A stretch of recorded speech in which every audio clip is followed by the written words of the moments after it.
Hi, this is Katie Mercier. I'm the Communications Associate at the Coalition for Juvenile Justice. Welcome to the LGBTQ Youth and Status Offenses webinar, which is co-hosted by CJJ, the Human Rights Campaign, and the Equity Project. I'd like to walk through just a few technical details about the webinar before we begin. First, you'll note that all attendees are in listen-only mode. We'll do questions and answers at the end of the presentation. So if you have a question, please either type your question into the questions box, and at the end I can read it out loud, or you can click the raise your hand button at the end, and I can unmute you and announce you, and you can ask your question. I do ask that if you're on a cell phone, please send your question in via the questions box so that we can avoid any audio feedback issues. And so right now I'd like to introduce our three panelists. Lisa Pilnick is the Deputy Executive Director at the Coalition for Juvenile Justice. She is responsible for communications and program management, and she serves as one of CJJ's primary spokespersons. She is one of the principal drafters of the national standards for the care of youth charged with status offenses. Prior to joining CJJ, she was the director and co-founder of a small consulting firm working on juvenile justice, child and adolescent health, and child welfare issues. She has worked for the American Bar Association Center on Children and the Law, Aaron Fox, and as an editor for a major national magazine. She received her JD and MS from the University of Pennsylvania and her BA from George Washington University. Robin Merrill serves as the Legislative Counsel at the Human Rights Campaign. Her work focuses on federal programs and administrative policies that impact the LGBT community. Prior to joining HRC, Robin served as a Presidential Management Fellow at the U.S. Department of Housing and Urban Development. While at HUD, Robin worked in the Office of Public and Indian Housing and in the Legislation and Regulation Division of the Office of the General Counsel. She is a graduate of the University of Oklahoma and Temple University's Beasley School of Law.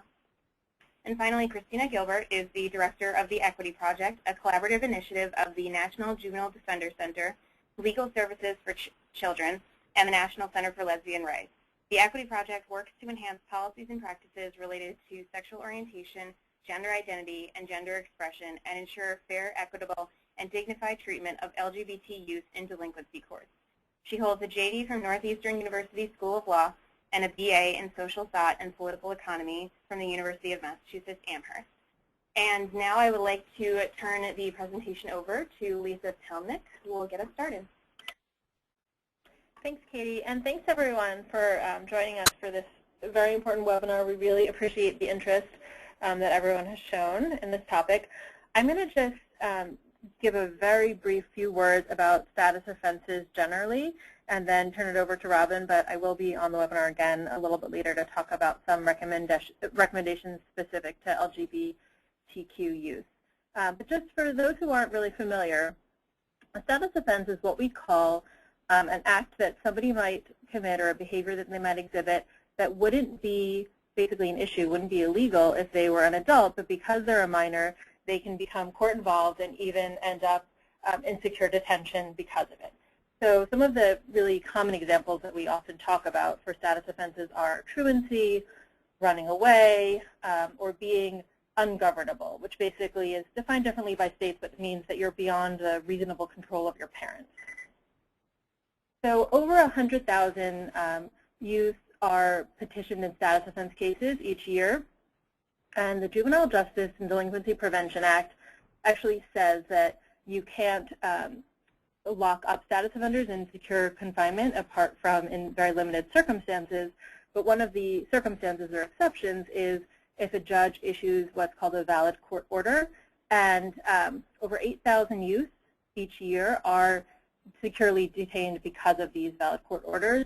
And it's just important to note with those that 28 states and territories don't use the valid court order exception at all, but there are many states and territories that do use it and some that really use it a lot. There are 3 states, for example, that use the VCO over 1,000 times a year to lock up youth for status offenses.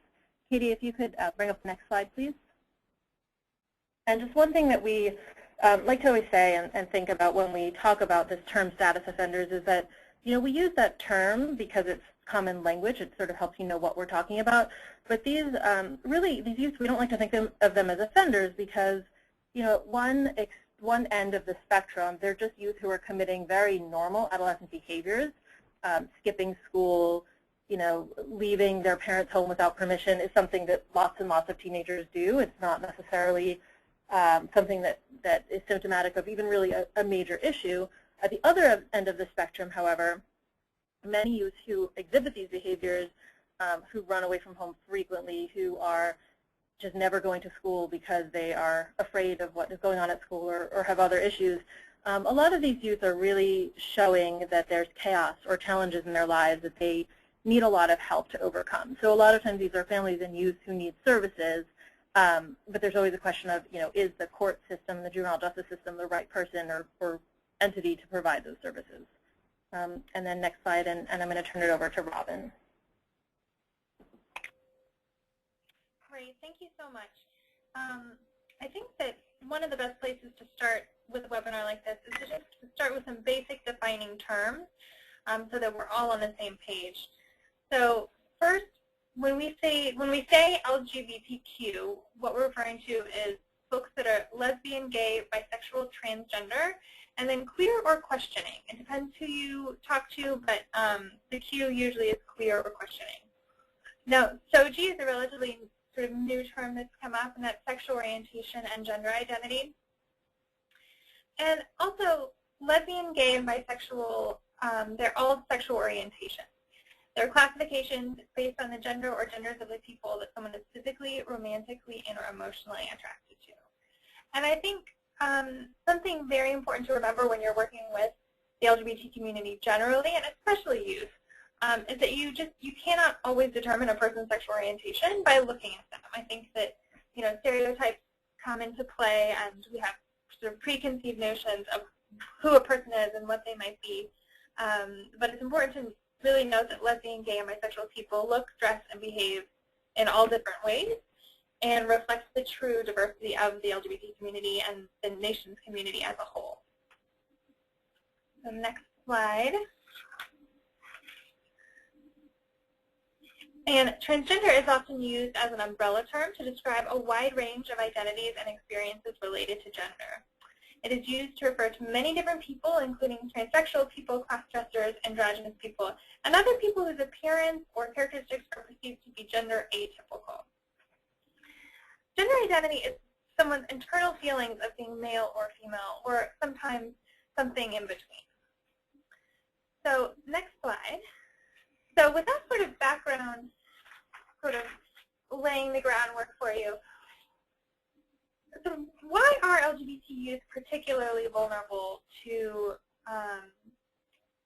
commit status offenses and be picked up for status offenses? And I think that one of the biggest issues that has come out in the last decade or so is that LGBT youth face increased risk of family rejection. And this is a very common sense thing that has happened, since LGBT youth started coming out. But I think it's something that we're seeing more and more of, primarily because the average age of coming out has dropped significantly over the last decade. It used to be that the average age of coming out was around maybe 19 or 20. It dropped then to 17 or 18. Those ages, a lot of people are on their own, whether they're working and living in their own apartment or have the ability to do that, or they're in school on their own away from their parents. Some LGBT youth are coming out in their preteens now, and I believe that about 14 is the average age of coming out for a lot of youth. And what this does, it puts these youth really at risk of being rejected by their families. And the way that a family responds to a young person's LGBT identity, especially when they're coming out at 14 or 13, really has a significant impact on that person's future and sort of life prospects. And studies have shown that family rejection really interferes with the educational and health outcomes of these LGBT youth. And it can also lead to increased high-risk behavior, including drug use and lower academic achievement. It's also linked to increased depression and mental illness, which makes a lot of sense. Also, family rejection is a major factor that contributes to LGBT homeless youth populations. As rejected youth are either thrown out of their homes or feel as though they are forced to leave to escape violence or threats from a rejecting family. Next slide. And what this shows is that up to 40% of youth that are currently living on the streets and are homeless actually identify as LGBTQ. And this is significant because LGBTs actually only make up about 9% of the population. So they're highly overrepresented for people for youth that are living on the streets. And as this chart, graph shows from Think Progress, a huge factor in ending up homeless or ending up on the streets is family rejection and running away because of family rejection based solely on sexual orientation and gender identity. Along those lines, you also have physical and emotional and sexual abuse at home. And finally, at the bottom, the more traditional aging out of foster care or financial or emotional neglect from family. So you really see sort of the traditional stresses of childhood compounded by younger coming out ages and gender nonconforming. Next slide.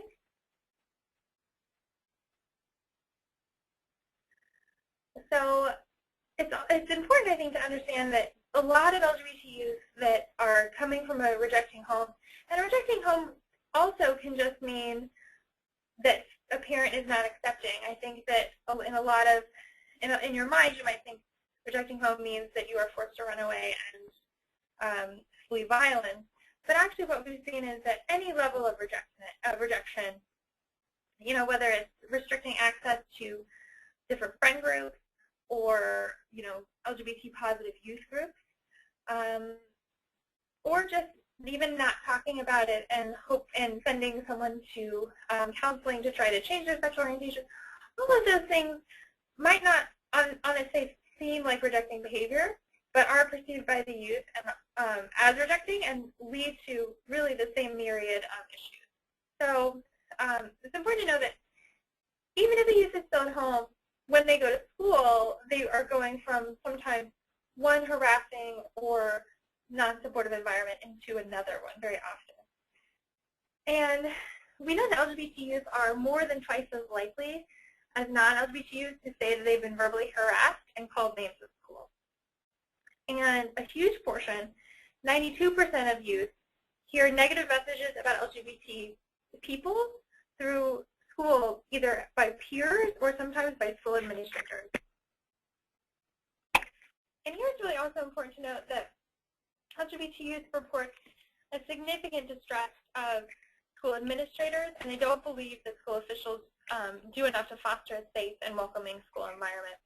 And this is very important because I think that often in the either bullying context or general safe schools context, youth are encouraged to report incidents and to talk to their school administrators.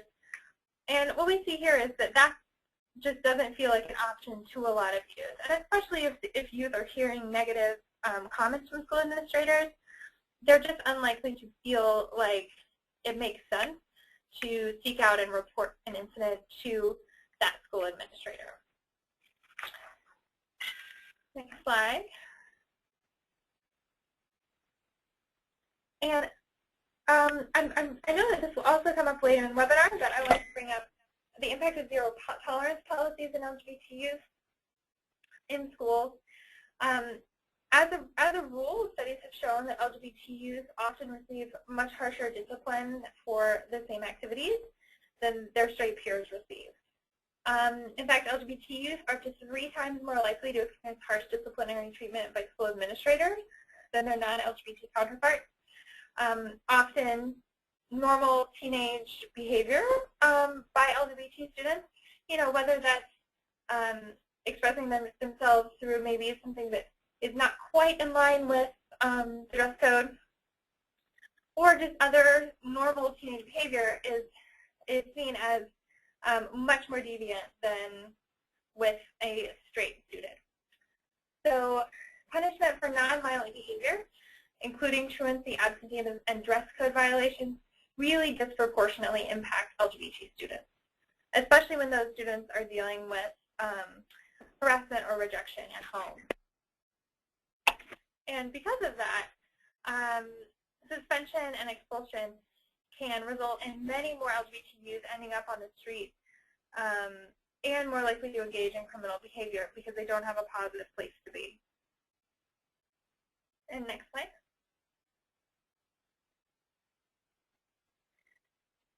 So in summary, before handing it off, LGBT youth are at an increased risk of vulnerability because they so often go from one unsupportive environment to another. And because of this, when the safety nets that are designed to help them outside of school and outside of family fail,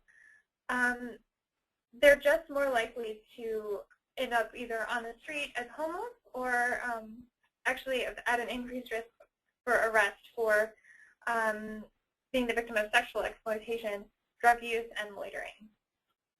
So with that sort of background frame, I will go ahead and turn it over. Thanks, Robin. So this is Christina, and I'm just going to talk a little bit more generally about LGBT youth in the juvenile justice system and then sort of connect it to status offenses as well as all those reasons that Robin just gave us on what makes LGBT youth vulnerable, how that contributes to entry into the juvenile justice system. So this is just a little bit of an overview about why some of the reasons we're talking about LGBT youth and status offenses today. LGBT youth are overrepresented in the juvenile justice system compared to in the general population. They're twice as likely to be detained for status offenses. Robin shared some basic terminology. And it's really important for us as advocates and as stakeholders and professionals who work in the juvenile justice system or with LGBT youth to understand the context so that we can help make sound decisions to improve outcomes. And then there are some specific issues that LGBT youth face in the juvenile justice system that look a little different than non-LGBT youth, and that can impact the case, as well as just some barriers from preventing LGBT youth, once incarcerated, from receiving appropriate treatment and programming. Next slide. Next slide. Thank you. So this is just some data. This was a study that showed a number of lesbian, gay, bisexual, or gender nonconforming youth in detention, and so 11% of boys and 23% of girls. And I just want to note quickly, you've heard us all say LGBT or LGBTQ.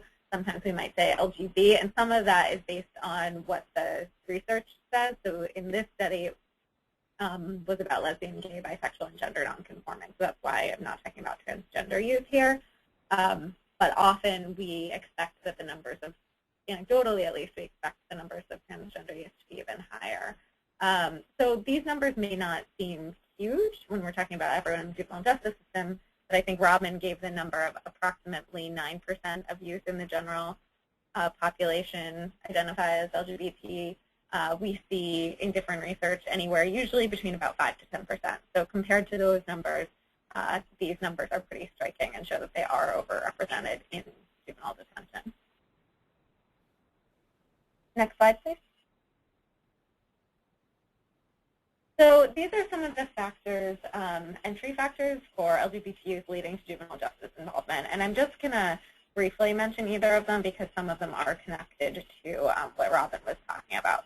So in the first one, family rejection, as Robin talked a lot about, what that may lead to is either a young person being kicked out of home or running away, leading to homelessness, which then may lead to survival crimes, whether that's shoplifting or survival sex, anything they need to do to live, and then through that they may enter the juvenile justice system, be arrested. Harassment in prior placements, again, similar to family rejection, sometimes used in shelter homes or group homes or in foster care, residential placement. If those placements are rejecting similar to family, it may lead to running away or abscondence, which can also lead to entering the system.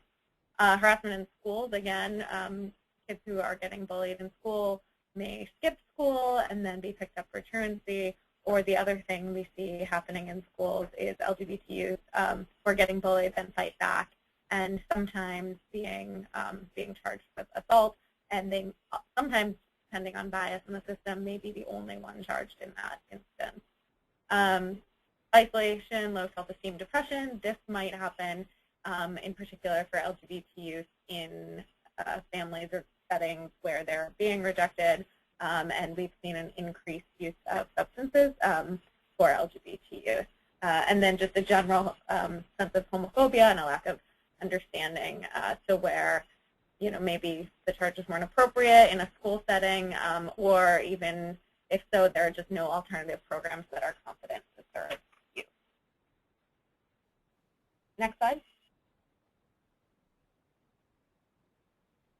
So this is just a chart that shows the number of lesbian, gay, and bisexual and questioning girls and boys compared to heterosexual girls and boys that were either removed from home, detained for running from placement, or detained for truancy warrants and probation violations. And I just want to note that you can see that for lesbian, gay, bisexual, and questioning boys and girls, the numbers were much higher. But also in the bottom chart, the numbers detained for truancy warrants or probation violations, I think Lisa touched on this, is that the Juvenile Justice and Delinquency Prevention Act says that, you know, status offenders are not supposed to be locked up. But what we often see is that there's that valid court order exception, and we often see that a common condition of probation is to go to school. And if a kid is being bullied at school and we don't know that or don't understand the context, then what's going to happen is they're going to skip school, and then they're, rather than just being truant, they've now violated probation, and then they end up in secure confinement. Next slide. So now that we've touched on just some of the entry points into the juvenile justice system, I just want to share a little bit. Again, I'll just share briefly some of these and then go in. I have a couple more slides to go into a little bit of detail about a few of them. So LGBT youth who are incarcerated are at a higher risk of harassment and physical and sexual abuse. That can sometimes lead to administrative segregation because they're removed from the general population, which can mean that they can't access programming, which could lead to a poor institutional record, leading to even longer terms of incarceration. Isolation, LGBT youth are sometimes isolated for, for their own protection, which there's a lot of research out there that shows that isolation is really harmful to mental health, especially for youth, and can lead to increased suicide risks, again, and also, lack of program participation or education or recreation. There is often a lack of understanding of transgender youth. So a transgender youth who may just be expressing their gender identity may be asking for, undergarments or clothes that, conform to and are congruent with their gender identity. Staff may see them as uncooperative or breaking rules, leading to disciplinary violations and then longer incarceration. This next little bubble, identity punished, pathologized, and criminalized, what that means is that we sometimes see LGBT youth being placed on sex offender wings, even if they have no charges or allegations of sex offenses, just merely because they are LGBT, there is a myth that they are likely to be sex offenders. And then again, just the lack of competent services and placements. If the family has been rejecting and not accepting, and there's no sort of other family member that a judge is willing to release a young person to, and if there are no alternatives to detention that are competent to serve LGBT youth, then they may just end up in confinement. Next slide.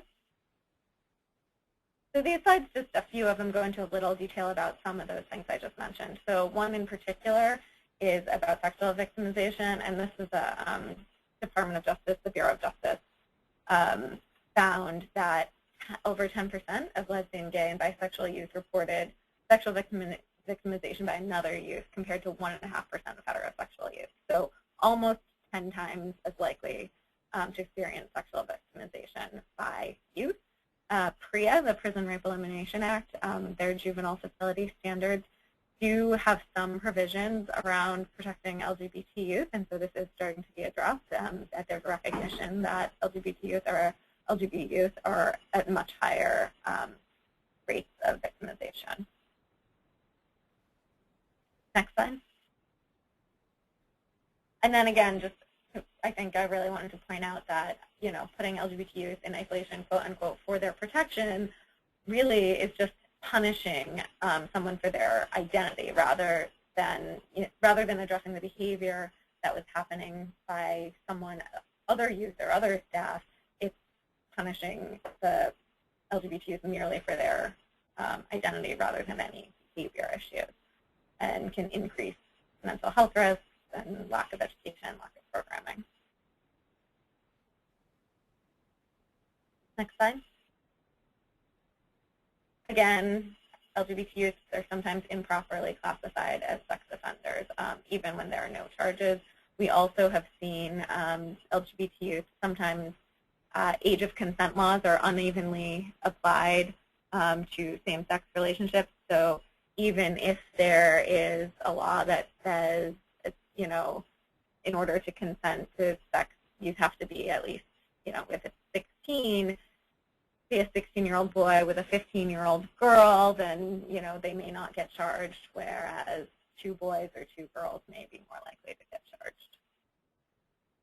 Next slide. Again, just not understanding transgender youth, that gender identity is really about identity, a fundamental identity, and who someone is. And, you know, all adolescents are uncooperative sometimes. That's not what we're talking about, but we're talking about, you know, punishing identity rather than behavior. I actually think that's the last slide. Next slide. Yeah, so that's it. So I just wanted to give a brief overview of sort of just a few of the issues and some of the context for LGBT youth in the juvenile justice system, especially once they are locked up, which, you know, status offenders shouldn't be, and then turn it over to Lisa to talk a little bit more about the recommendations. Great. Thanks so much, Christina and Robin. So everyone, again, I'm Lisa Pilnick from the Coalition for Juvenile Justice, and I get the best spot in this webinar because you got to sort of hear about all the challenges in the background and what some of the difficulties are, and I get to tell you some recommendations about what we think that you should do. So that's, to me, always the best spot to get to have. So if we can go to the next slide, just to let you know what these recommendations are based on and where they're coming from. The Coalition for Juvenile Justice released its national standards for the care of youth charged with status offenses in December. And it was a process of about 2 years, actually, of being developed with a number of other organizations. We had a lot of input from experts in different fields. And it was a very thorough process. And because of that, you know, we can give you some pretty wide-ranging recommendations on status offenders generally, and then also some specifics with LGBTQ youth. If you want to just go to the next slide, Katie. I'm just sharing with you, sorry, Katie, next slide, please. This list is all of the different organizations that have endorsed the standards, and I just put it up here to say that, you know, this was a long process to come out with these, but they've been very well received by the field, and we're really encouraged by sort of how much people are on board with the sort of frame that the standards has, which is that that if we put into practice certain policies, we can achieve better outcomes for youth who are or may be involved with the justice system because of status offenses. And so next slide, please. So I'm going to talk first just about some very general recommendations from the standards that would apply to all youth who commit, you know, what are known as status offenses, whether or not they are, you know, regardless of their sexual orientation or gender identity. And these are things we just really should apply to everyone. So what the standards used as its framework was the safety, permanence, and well-being concept, which some of you may be familiar with. It's what the ASFA, which is the law on child welfare, uses to address the needs of youth who come from, who have abuse or neglect allegations. So we sort of started out with this idea that these youth shouldn't be looked at as offenders, and not necessarily even as victims, but as youth who kind of need more attention, more services, and who come from families who may need that attention and service angle too. So some general sort of principles for how we should respond to these behaviors and to these youth are that we need to look at all of the things that science has taught us over time and all of the research that we have on adolescent brain development, positive youth development, gender differences, impact of exposure to violence, and all of that needs to be a part of our response. All of the different agencies that work with these youth need to work together and coordinate, and we need to ensure that youth who have disabilities, whether they be learning, mental health, sensory, communication, or otherwise, aren't being punished, so that youth who have special ed needs are not being pushed out of schools and then being considered truant, things like that. Next slide, please, Katie. And then one of the sort of big points in the standards generally, and I'll talk a little bit more about it when we get to the LGBTQ specific recommendations, is that families really need to be engaged and empowered. And so some of the things we talk about are things like family group decision making, but there's some other methods as well. There's a whole section, and we'll talk about more about the recommendations on LGBTQ youth, so I'll sort of pass over that just for right now.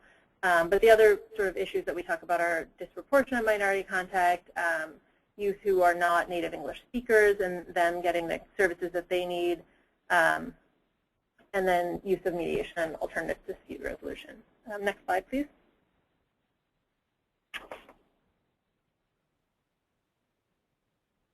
So the standards basically say that when it comes to youth who commit what we call status offenses, they should never be locked up. That's sort of our bottom line. But also, in many, many cases, they don't really need to be involved with the courts at all. The best response to things like truancy and running away is a service-based approach, not a court-based approach, and certainly not a detention approach. And so one of the ways to do that is to look at what is the underlying cause of court involvement and address it early, and to use diversion programs when possible, and to make sure that the professionals who are responding to these status offenses, whether it's someone in a school who's looking at truancy records and then reporting them, or someone, a police officer who is finding youth on the street who may be violating curfew or may have run away from home, that they understand sort of what the dynamics are. They may not know it for the specific youth, young person, but certainly to understand what typically some of the challenges are that underlie these behaviors. And then we also think it's important that young people are represented by counsel at any hearing on a status offense case. A lot of times people think that because it's a lower level offense, juvenile defense, having a juvenile defender is less important. However, in many states it's still something that you can be locked up for, you still have a record for it, and so it's still really important to have counsel present to represent youth. And then we talked already about the sort of absolute prohibition of secure confinement that we advocate for in the standards, and that includes not using the VCO, the valid court order exception. Next slide, please.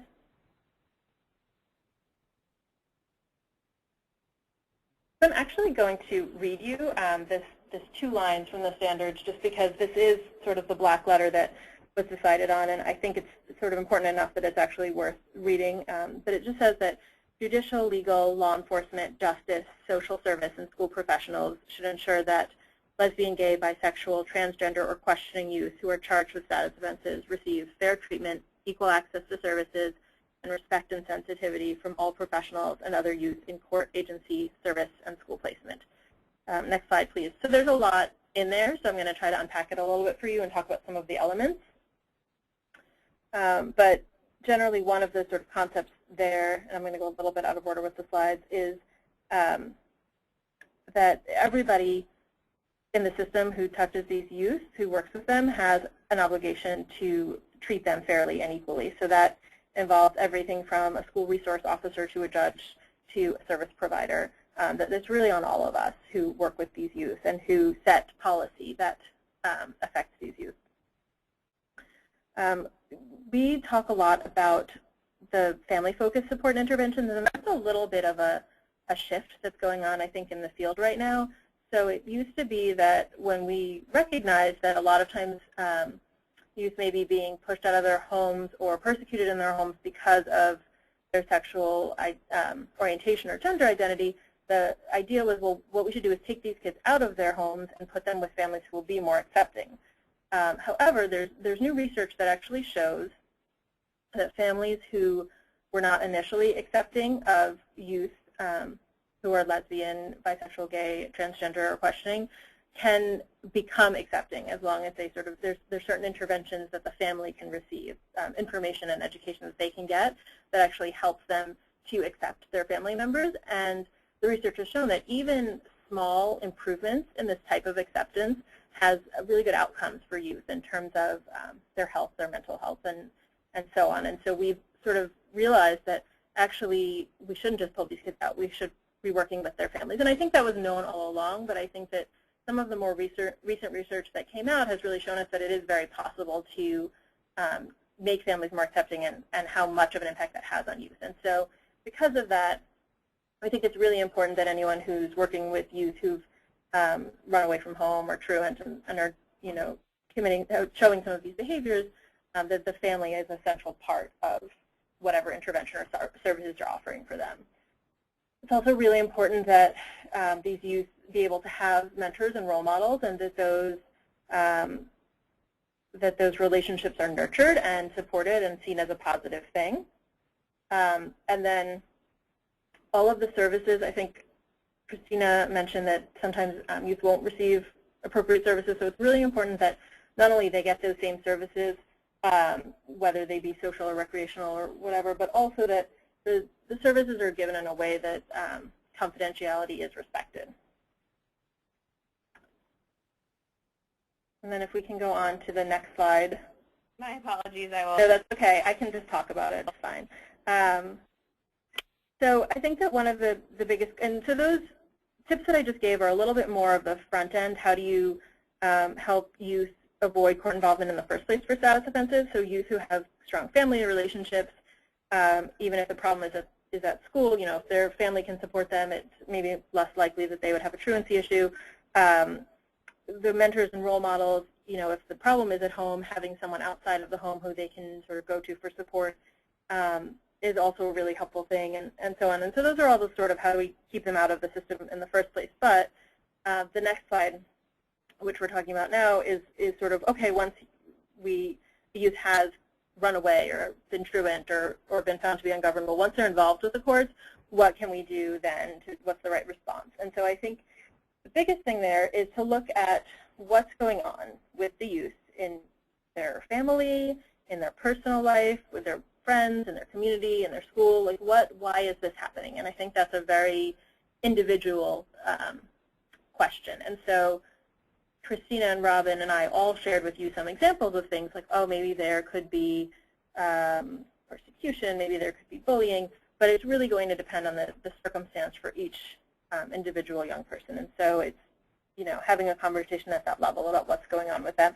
And I think listening to what they tell you and not sort of being dismissive. I mean, I think that we've talked a little bit about all of the biases and that these youth may be seen as difficult. But I think that if someone is running away from home, they are running because they're running away from something or they're running to something. So the question is, what's going on there? And the same with all of the other offenses that they may be charged with. And so some of the, the ones that we listed were some of the specific ones that we think come up a lot, which is alienation, exclusion, or persecution at home, at school, foster care, group homes. And then we just try to flag for everyone that there's a lot known now about trauma and the impact of traumatic experiences and exposure to violence. So at the same time as you're treating the sort of underlying issues, maybe getting them out of an unsafe situation, you should also be thinking about what services they may need to address the impact of trauma. And then I think that any organization, no matter sort of what your mission is, whether you're a group, whether you're a detention facility or just an after-school program, having a written policy that prohibits harassment and discrimination is really important. I think it needs to be written down so that everyone knows that that is the agreed-upon policy. And then beyond that, you need to enact that policy in your daily work. So at staff meetings, not allowing staff to use language that's discriminatory or disrespectful, and also not allowing youth to use it with each other. And on the Equity Project website, there's some great resources in terms of some sample policies. So if you don't have that kind of policy in your organization and you don't really know where to start, the Equity Project is a great resource for that. Next slide, please. So both of the other presenters touched on this a little bit, but honestly it's just such an important piece that I want to say it again. One of the things that we say in the standards as an important part of responding to youth who may have committed status offenses is that when we talk about respect and fairness in that sort of big quote I gave you, that includes allowing young people to express their own identity, and that means their own choice of clothing, hairstyle, nicknames.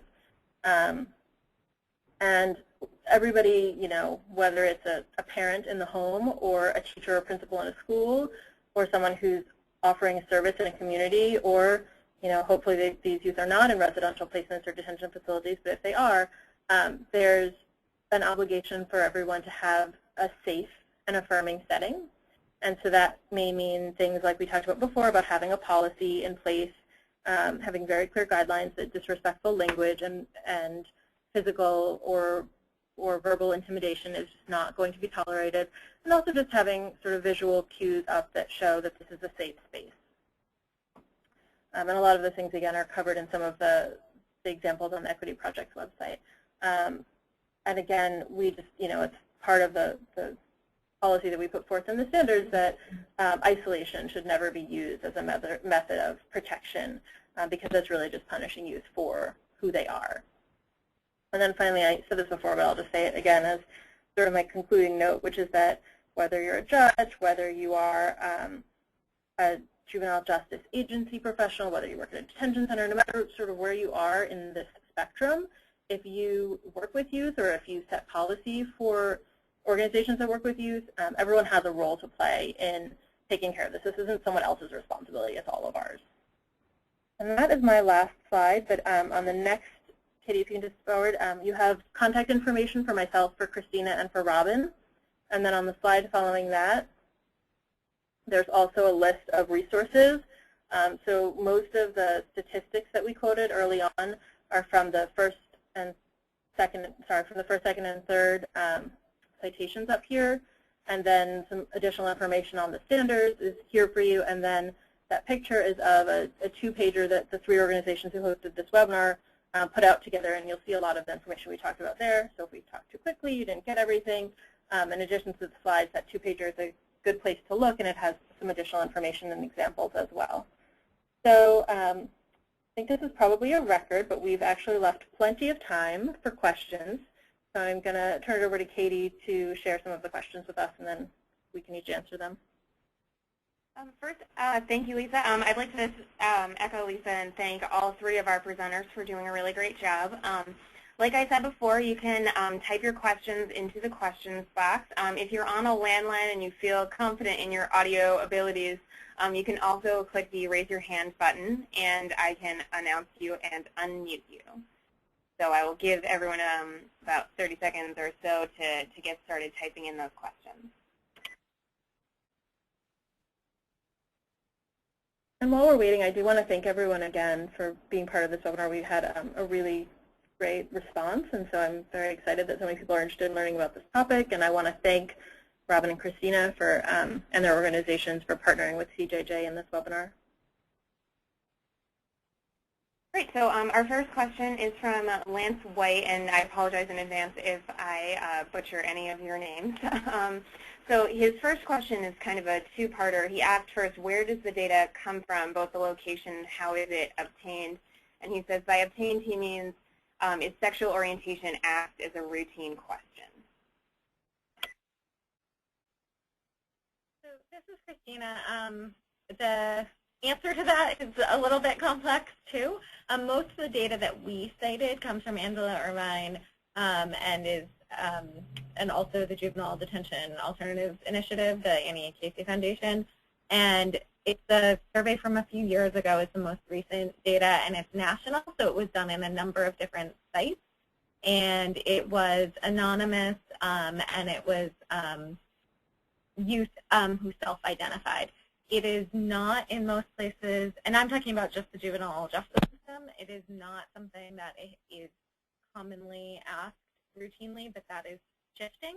And so a number of places and just different jurisdictions are now starting to ask that question. And my understanding from the few places I do know about is it's very new for a lot of places, and so it's being done in different ways in different systems. I think some people are starting to just put it on intake forms and asking questions. Just sexual orientation blank. Some ask more questions that allow youth to identify in more ways than one. Some people are starting to collect it in their public defender system, but not in their other systems. I don't know much about whether schools are collecting it or not, but I think it is still very rare overall, but that is shifting. The other thing is PREA, that I mentioned earlier, the Prison Rape Elimination Act, the Juvenile Facility Standards, do have a provision there that require facilities to collect data on LGBT youth that are abused. Okay, I have a follow-up question from Steve Sellover, who asked, is the up to 40% of runaways identify as LGBTQ statistic a nationwide assessment, or is it based on local surveys?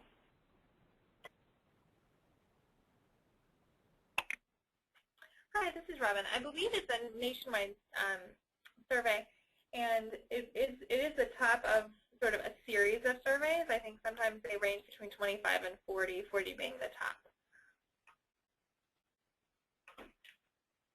Okay, Reverend Royalbush asked, is there a list of organizations or somewhere you can point us to that offers programs and services for LGBTQ youth who are re-entering society from jail, detention, or prison?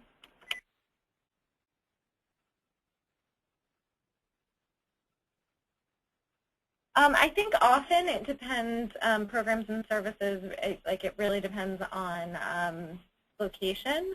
But I will say what I've said to some other people when I do training, and I have people tell me, well, we don't have a lot of resources. There doesn't necessarily need to be an LGBT program, but if there is, I would say you could look to, especially if young people are in school, there are organizations like the GSA Network and GLSEN. PFLAG is another, which is a support group for its parents, stands for Parents, Friends, and Friends of Lesbians and Gays. And they're in, I think, every state, and as well as have regional chapters. You can also, we do have some resources on our website, the Equity Project. But even if you're in an area with no sort of LGBT-specific programming, it may be as simple as, if there are other reentry programs that you use for, or that you're familiar with for, any kid. If they're a good reentry program, it might just be having a conversation with staff members about their policies, their training, to see whether staff there are LGBT confident and understand. And I also I don't think we said it on the webinar, but I want to, point out that, not all LGBT youth are going to be the same as each other, just like all kids. They all have individualized needs, and so it's important just to recognize that with any sort of programming or placement as well. Thank you. The next question is from Richard Pittman. He says, is there any reason to hope that the situation for LGBTQ youth in the justice system is improving as social acceptance is improving?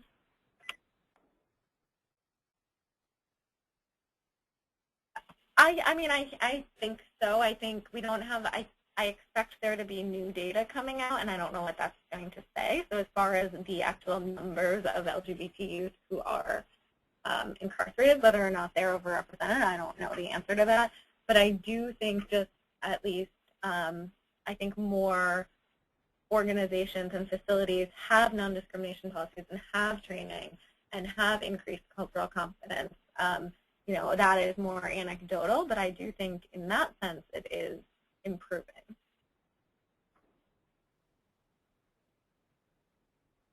Okay, I have an audio question. So John Hambrick, I'm sorry, no, hold on, let me just unmute you in 1 second.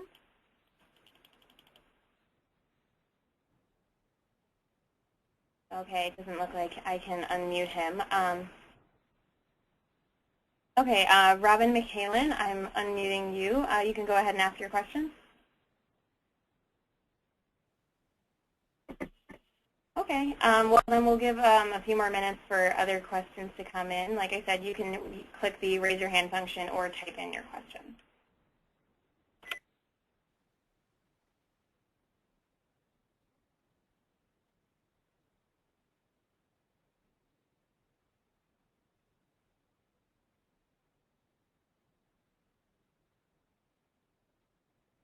Okay, we have a question from Elizabeth Villatero. Is there a place that LGBTQ youth can go where they can talk to peers who might be experiencing the same issues in school?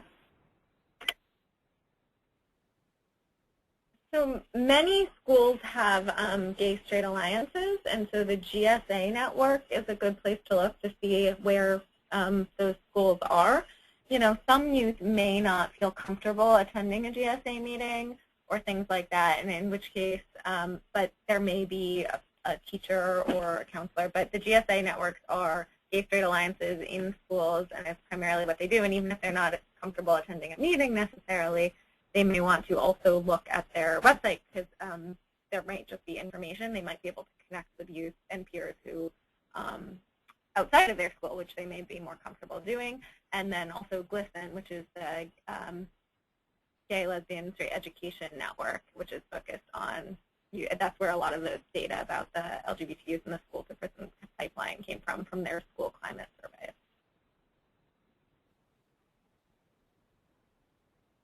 Okay, while we wait for a few other questions to type in, I just wanted to remind everyone that we will be sending out the PowerPoint, and the recording of the webinar will be posted within 24 hours. So you'll all be able to take down those resources. I put the resources slide up again, but we will be sending those out as a follow-up.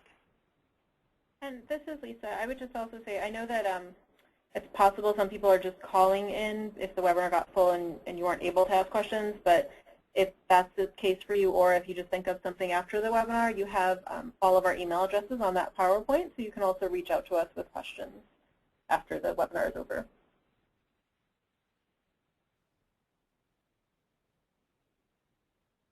Okay, I have a question from Aisha Davis. Within the LGBT youth in the juvenile justice system, are certain races or ethnicities disproportionately represented within the LGBT group? The data on the LGBT youth in juvenile detention actually showed that it was pretty evenly spread across race. And I did mean to mention that the LGBT youth in the juvenile justice system. I mean, youth in the juvenile justice system are disproportionately youth of color, and so we do see more LGBT youth of color, but in those specific surveys, it really showed that there was not much difference based on race.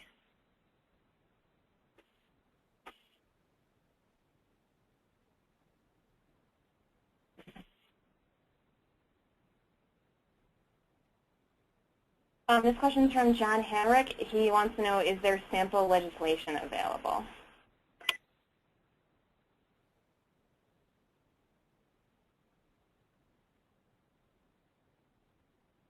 So I guess it would depend on what that would be legislation for.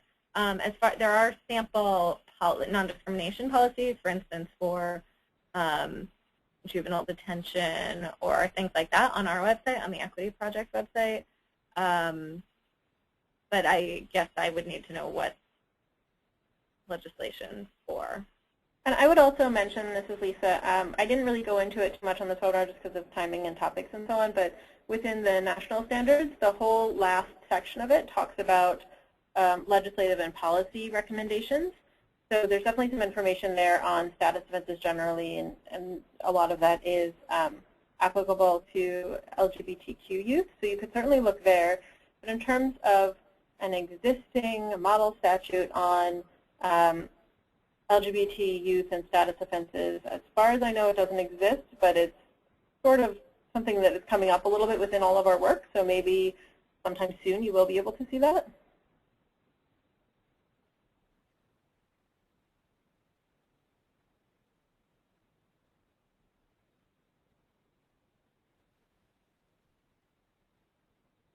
Okay, are there any other questions in the queue? Yes, sorry, there's one more. One from Isabel Gregerson. She says, what advice can you suggest to a direct youth worker for connecting with a youth who is struggling with bullying based on LGBTQ identity?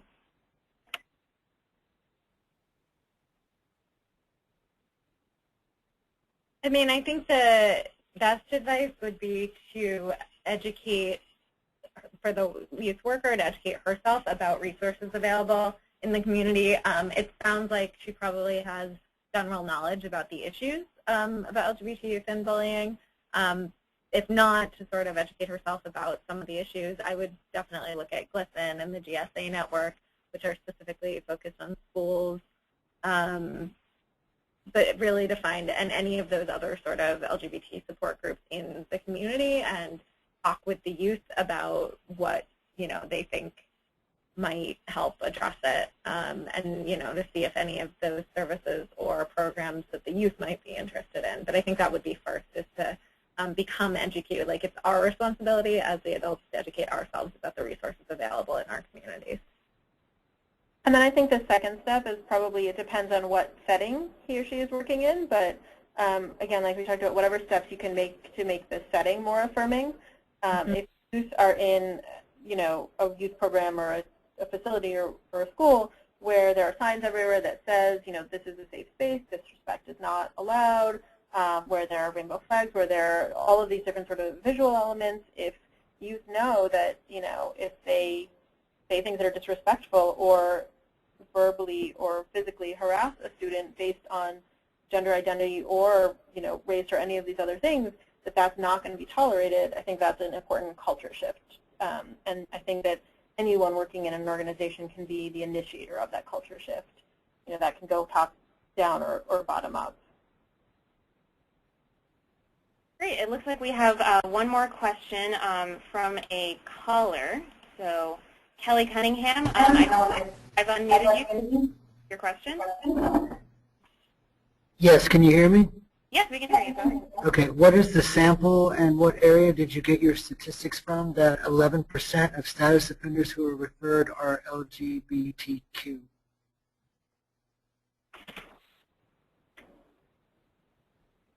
Are you talking about the slide that said 11% and 23%? Because yes. that was not just status offenders. That was youth in detention, and that was Angela Irvine research that Lisa mentioned. And that was detention, and it was in I can't remember how many sites we had, but nationally between, I think there were 6 sites, sites around the country. And it's rural, urban, suburban, they were a cross-section. Okay, if you want to go back one slide, we can show everyone that study, because I think a few people have asked about where the data comes from. Oh, I'm sorry. I guess it's forward one slide. Yeah, so a lot of the data that people have been asking about come from the first resource that's listed here, which is Angela Irvine, PhD. We've had 3 of them. And then whatever data didn't come from there mostly came from this third slide, the hidden injustice. But I think if people are looking for more information on the data, if you go back to that first publication, that gives you a lot more detail about where she did the research and how it's collected and so on. Okay, great. Once again, I'd like to thank all of our presenters. And if we weren't able to get to your question, I can put up the slide with the contact information for all of our speakers. And like I said, we'll be sending out the recording and the PowerPoint presentation within 24 hours. So thank you, everyone, and have a great day.